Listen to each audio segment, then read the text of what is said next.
క్రీస్తునాథుని యందు ప్రియ సహోదరి సహోదరులారా, ఈరోజు మనము పునీత లుడ్జేరు వీరిని మనము కొనియాడుతూ ఉన్నాం.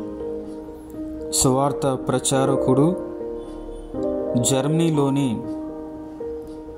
మునిస్టర్ పీఠ తొలి బిషప్పు, క్రీస్తు శకము 744 నుంచి 809 వరకు.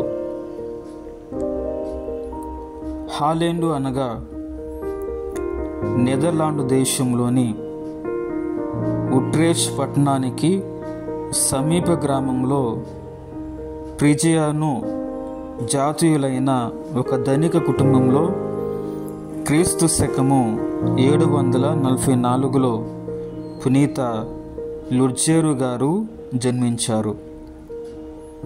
వారు 9 సంవత్సరాల ప్రాయంలో జర్మనీ దేశ అపోస్తలుడిగా పేరుగాంచిన పునీత బోనిఫాస్ గారిని చూడటం జరిగింది.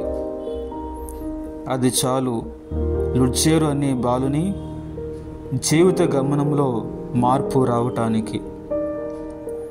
ఉట్రేచ్ పట్టణంలో పునీత గ్రెగరీ గారి స్థాపించిన పాఠశాలలో ప్రాథమిక విద్యను అభ్యసించారు. ఆ పిమ్మట ఇంగ్లాండులోని మార్క్ నగరంలో పునీత ఆల్క్వీన్ గారి సహచరుడుగా పై చదువులు చదువుకున్నారు. పునీత ఆల్క్వీన్ గారే భవిష్యత్తులో చార్లీ మాగ్నో చక్రవర్తి కొలువులో విద్యామంత్రిగా పనిచేశారు. వీరిని పునీత లుడ్జేరు గారును జీవితాంతం మిత్రులుగా కొనసాగారు. పిమ్మట లుడ్జేరు గారు స్వస్థలం చేరుకున్నారు. క్రీస్తు శకము 777లో లుడ్జేరు గారు పవిత్ర గురు పట్టాన్ని స్వీకరించారు. సువార్త సేవ కొరకు ప్రీచ్ ల్యాండ్లోని తూర్పు ప్రాంతమునకు పంపబడ్డారు. ఆ ప్రాంతంలోని పునీత బోనిఫాస్ గారు డొక్కుం అనే ప్రదేశంలో పరమపదించారు. 7 సంవత్సరాలు లుడ్జేరు గారు దిగ్విజయముగా తమ గురుత్వ సేవలు అందించారు. కానీ క్రీస్తు శకము 784లో వేడుకండై అను దుష్ట పాలకుని ప్రోత్సాహంతో సాక్సాను సైనికులు దండెత్తి వచ్చారు. తబ్బర దేవులను తిరిగి ప్రతిష్ఠింపచేశారు. మంత్రాలు తంత్రాలతో ప్రజలను భయభ్రాంతులను చేశారు. వారు క్రైస్తవ మిషనరీలను తరిమి కొట్టారు, చర్చిలను తగలబెట్టారు. ఆ సమయంలోనే దైవ ప్రజలు తమ ప్రాణాలు గుప్పిట్లో పెట్టుకొని రహస్యంగా జీవించారు. మంచి రోజులకై, మత స్వాతంత్ర్యముకై దేవుని ప్రార్థించుకున్నారు.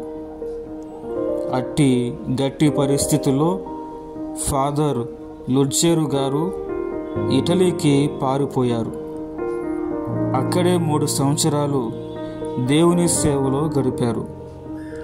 ఆ కాలంలో రోము పవిత్ర నగరం మౌంట్ కాసినో ప్రదేశాలను తనివి తీరా దర్శించుకున్నారు. పిమ్మట దైవ ప్రజల ప్రార్థనలు ఆలకింపబడ్డాయి. చార్లీ మాగ్నో విజృంభించిన క్రీస్తు శకము 787లో తమ సైన్యంతో విండుకైండ్పై యుద్ధం ప్రకటించి చిత్తుగా ఓడించారు. క్రైస్తవ మిషనరీలకు చేయూతనందించాడు. దానితో లుడ్జేరు గారు తమ గురు మండలానికి విచ్చేశారు. రెట్టింపు ఉత్సాహముతో, నూతన ఉత్తేజముతో తమ గురుత్వ సేవలు కొనసాగించారు. దైవ ప్రజలు తమ క్రైస్తవ స్వేచ్ఛ జీవితం అనుభవించారు. సాక్సాను ప్రజలు అధిక సంఖ్యలో నివసించే పశ్చిమ పాలియా ప్రాంతంలో కూడా క్రైస్తవం కాలునింది. లుడ్జేరు గారు తమ సత్యవేద ప్రచారం మమ్మరం చేసి సత్యదేవుని ప్రజలకు చూపించగలిగారు. మరియు తమ మఠ ఆశ్రమ ప్రధాన కేంద్రాన్ని మయన్స్టార్ పట్టణంలో నిర్మింపచేశారు. పశ్చిమ పాలియా అపోస్తులునిగా పేరుగాంచారు. పునీత లుడ్జేరు గారు తమ అసమాన సాధుత్వంతో, అపరిమిత దానగుణంతో, పవిత్ర జీవిత సుగుణ కృపావరాలతో సాక్సాను ప్రజలను ఆకట్టుకున్నారు, నడిపించారు.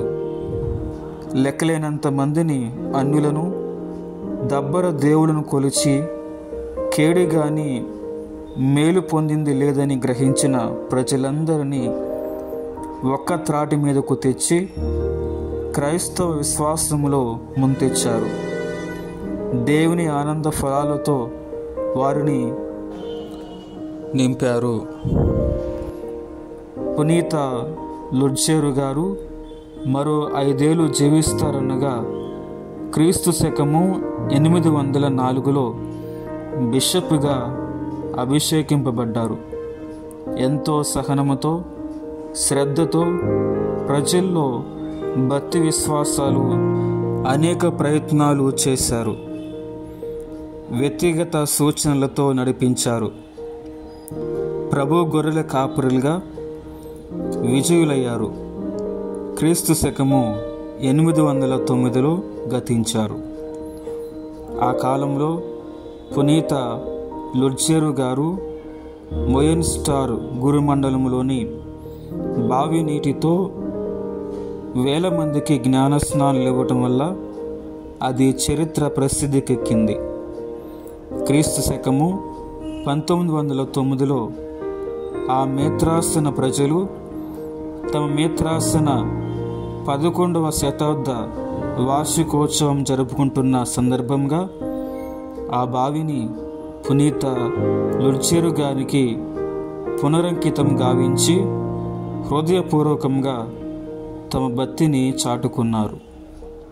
ధ్యానాంశం: